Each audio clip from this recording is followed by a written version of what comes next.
জানো আজকে আমি খুব খুশি। সারা জীবন সিঙ্গেল থাকার পর প্রথম আমার বিয়ে হয়েছে এত সুন্দর একটা মেয়ের সাথে। এটা নিয়ে আমি ভাইয়া খুব এক্সাইটমেন্ট, একদম খুব খুশি। লাস্ট পর্যন্ত কোনো মেয়ে তো জুটলো আমার কপালে। ইয়েস। কিন্তু তুমি কাঁদতেছো কেন? কারণ আমি যে কথা বলবো, পৃথিবীতে কোনো স্ত্রী বাসর ঘরে তার স্বামীকে কথা বলেনি। কি বলবা বলো? আপনার এই সুখের রাতে আপনি জীবনের সবচেয়ে বড় দুঃখ পাবেন। দুঃখ পাবো?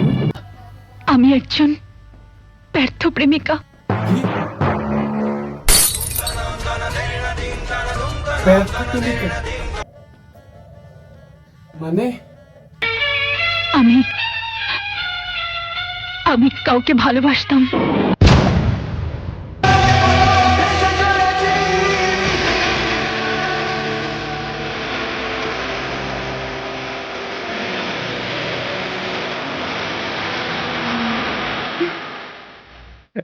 এত বছর ব্রহ্মচারীর মতো সিঙ্গেল থাকার পরে ভাবছি ভালো একটা মেয়ে পাবো, ভালো, কিন্তু পাইলাম কারো ব্যর্থ প্রেমিকা। ছি ছি ছি।